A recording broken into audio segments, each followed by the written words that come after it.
Good morning my dear students. आज हम लोग एक बार पुनः पढ़ेंगे फिराक गोरखपुरी जी द्वारा रचित जो गज़ल है, इसकी आज हम लोग एक बार पुनः पुनरावृत्ति करते हैं। तो आज हम लोग को जो शेर पढ़ना है तो वह इस प्रकार है। तेरे गम का पासे अदब है, कुछ दुनिया का ख्याल भी है। सबको छिपा के दर्द के मारे चुपके चुपके रो लेवे हैं। कवि अपने प्रेम की अभिव्यक्ति करते हुए कहते हैं और साथ में उन्हें अपनी दुनियादारी की भी चिंता है, दुनियादारी के प्रति वह पूरी तरह से सचेत हैं। तो उसी से संबंधित यह जो है शेर है।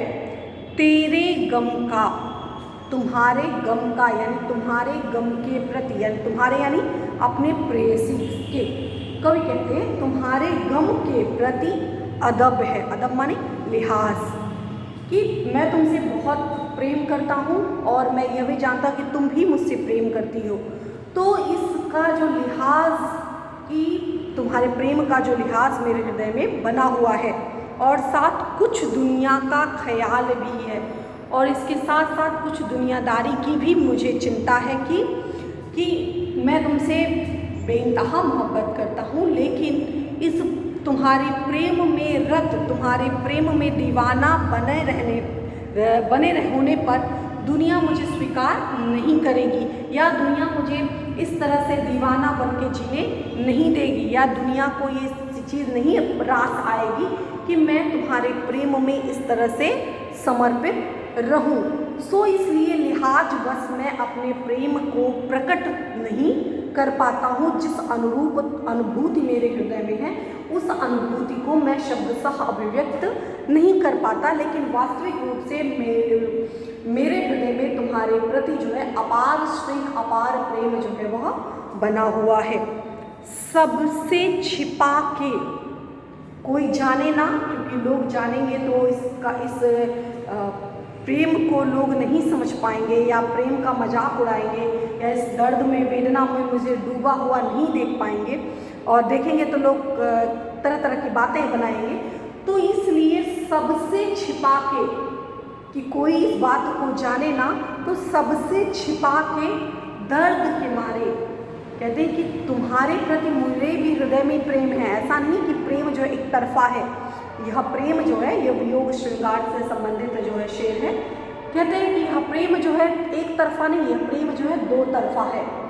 जिस प्रकार तुम मुझसे प्रेम करती हो, प्रेम में आबद्ध हो, उसी प्रकार मैं भी तुमसे जो है अतुलनीय प्रेम करता हूँ।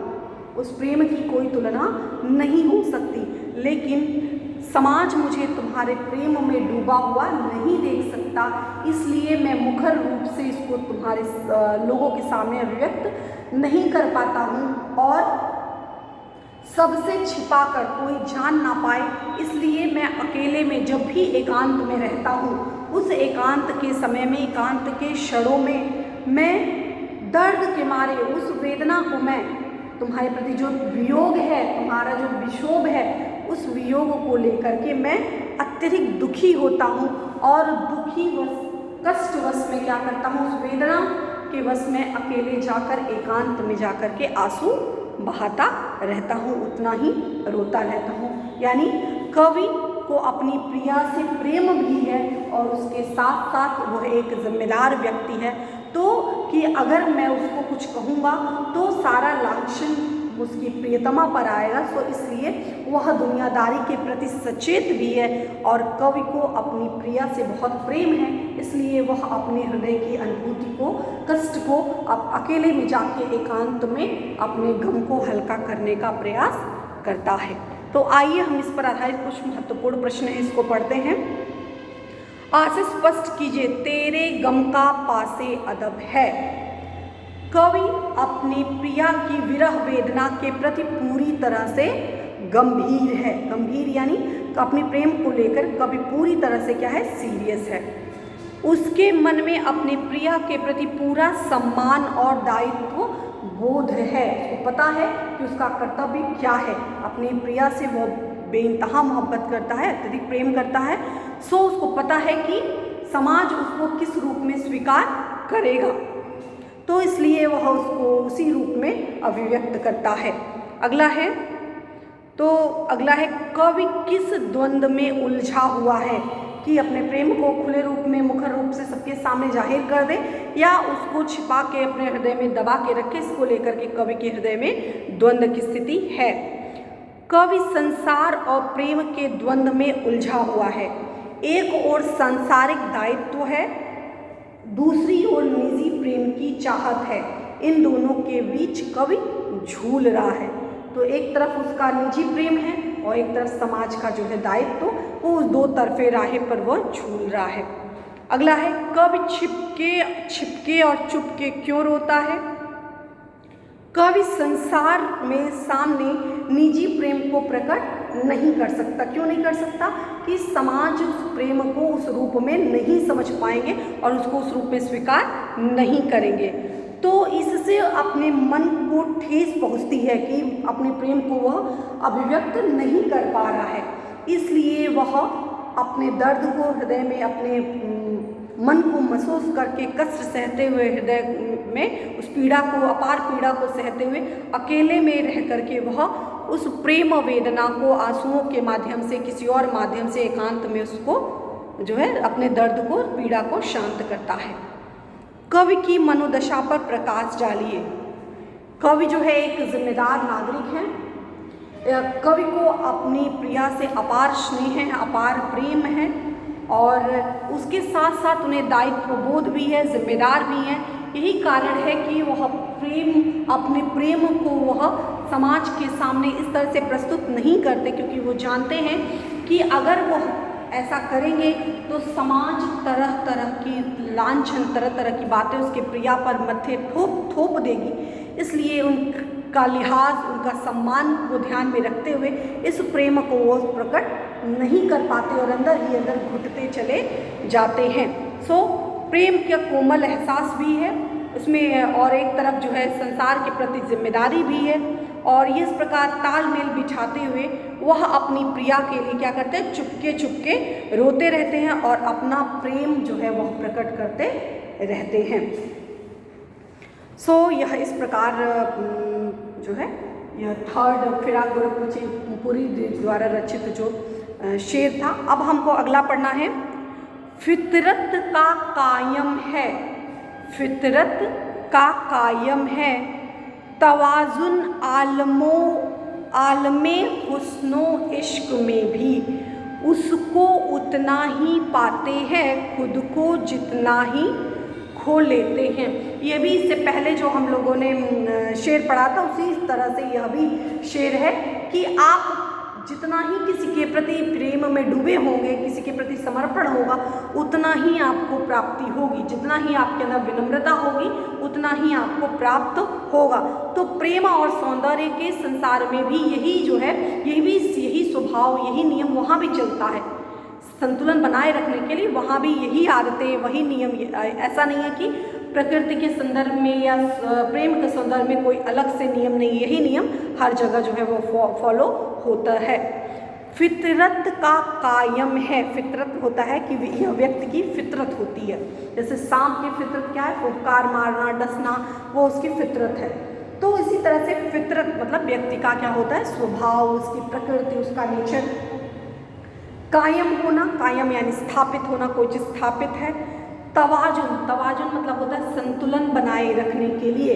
आज भी संतुलन बनाए रखने के लिए, किसी भी दो चीज़ के बीच में बैलेंस बनाए रखने के लिए मनुष्य का जो स्वभाव होता है, प्रकृति होता है, वही स्थापित है, वही बनी हुई है। यानी मनुष्य के जो स्वभाव है उसको प्रमुखता दी जाती है। आलमे हुस्नो इश्क में भी, तो प्रेम और सौंदर्य जिस प्रकार प्रकृति में बैलेंस बनाए रखने के लिए, संतुलन बनाए रखने के लिए फितरत को महत्व दिया जाता है, उसी तरह प्रेम और सौंदर्य की इस दुनिया में भी संतुलन बनाए रखने के लिए, इस प्रेम और सौंदर्य की दुनिया में भी संतुलन बनाए रखने के लिए मनुष्य का जो स्वभाव होता है वह सर्वोपरि होता है। यानी सबसे बड़ा होता है वह स्वभाव व्यक्ति का, कि उस व्यक्ति का कैसा नेचर है, कैसी फितरत है। तो उसी संदर्भ में कहते हैं कि यह नियम जो है प्रकृति में चलने के लिए यह नियम प्रेम और सौंदर्य की दुनिया में भी बना हुआ है कि क्या है, उसको उतना ही पाते हैं खुद को जितना खो लेते हैं। आप जब तक आपके अंदर अहम का भाव होगा, जब तक आप अपने सम्मान को लेकर के, अपने बात को लेकर, अपने वजूद को लेकर के जितना ही आप अंदर अहंकारी वाला एटीट्यूड होगा, उतना ही आपको चीज़ें नहीं मिलेंगी। जितना ही आप विनम्र होंगे, जितना ही किसी के प्रति आप समर्पित होंगे, उतना ही चीज़ें आपको प्राप्त होती चली जाएंगी। तो क्या कहते हैं, उसको उतना ही पाते हैं। आप उस चीज़ को उतना ही मिलेगा आपको, उतना ही आपके ज्ञान में वृद्धि होगी, प्रेम में वृद्धि होगी, धन में वृद्धि होगी, यश में वृद्धि होगी, जितना खुद को खो लेते हैं। मतलब कि जब आप सपोज आपको विद्या प्राप्त करनी है, तो विद्या के लिए जब तक आपके अंदर अहम का भाव है, मुझे तो आता है, मैं तो पढ़ा लिखा, तो आपको प्राप्त नहीं होगा। लेकिन जब आप सब कुछ भूल करके जो है फैमिली, परिवार, सब कुछ भूल करके, फ्रेंड, खाना पीना, सब कुछ भूल करके प्रेम में जब डूब जाएंगे, जितना ही आप उसके प्रति समर्पित होंगे, जितना ही अपने आप को भूलेंगे, उतना ही आप ज्ञान आपका बढ़ता चला जाएगा। जब तक आपके अंदर अहंकार की वृत्ति होगी, जब तक आपके अंदर अहम की भावना होगी, तब तक आपको वह चीज़ पूर्ण रूप से प्राप्त नहीं होगी। अर्थात किसी भी चीज़ को प्राप्त करने के लिए समर्पण जो है वो होना बहुत ज़रूरी है। दूसरी बात, अहंकार का नष्ट होना सबसे महत्वपूर्ण बात है। जब तक आपके अंदर अहंकार का भाव होगा, तब तक आपको कोई चीज़ें नहीं मिलेंगी। तो यह जो नियम है, यह नियम प्रकृति में भी, प्रेम में, प्रेम की दुनिया में भी, सौंदर्य की दुनिया में भी यही नियम चलता है कि आपको जितना ही किसी के प्रति आप आकर्षित होंगे, आप जितना ही अपना अहम जो है मिटा करके उसकी तरफ आगे बढ़ेंगे, उतना ही आपको चीज़ें प्राप्त होती चली जाएंगी। तो आइए इस पर आधारित कुछ महत्वपूर्ण प्रश्न हैं। पहला, कवि किस फितरत की बात कर रहा है? तो कवि प्रकृति के मूलभूत स्वभाव की बात कर रहा है कि प्रकृति का स्वभाव कैसा होता है। वह मानव प्रकृति की बात कर रहा है। तो प्रकृति का स्वभाव और एक मानव की प्रकृति कैसी है, व्यक्ति का स्वभाव कैसा है। प्रकृति का यह नियम है कि किसी चीज़ को पाने के लिए बराबर का मोल देना पड़ता है। कोई भी आप सामान खरीदने जाएंगे तो 10 रुपये देंगे तो 10 ही रुपये का सामान आपको मिलेगा।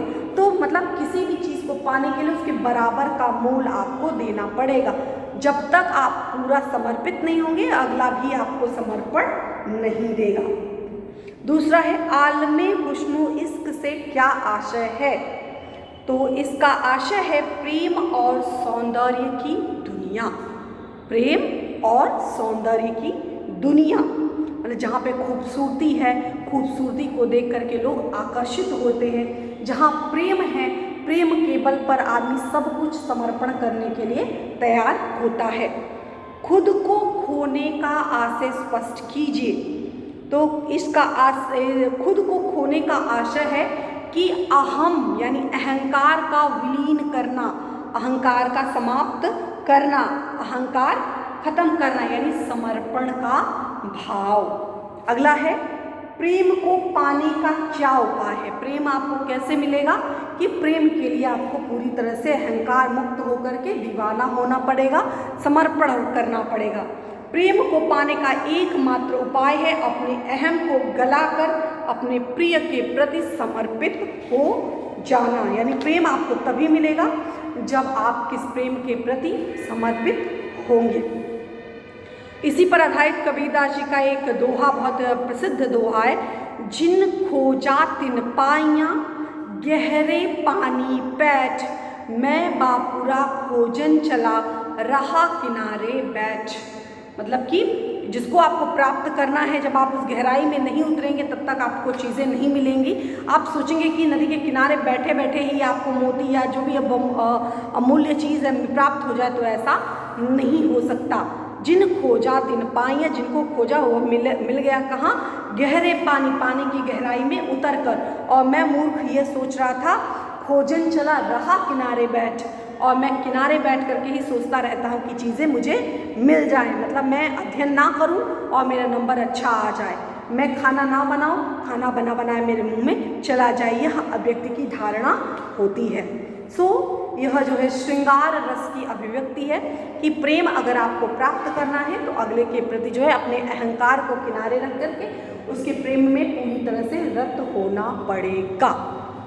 यह इस प्रकार गज़ल की जो शेर थे, शेर की अभिव्यक्ति थी। आप इस पर आधारित जो भी महत्वपूर्ण प्रश्न है पढ़ने का, अध्ययन करने का प्रयास करिए। धन्यवाद।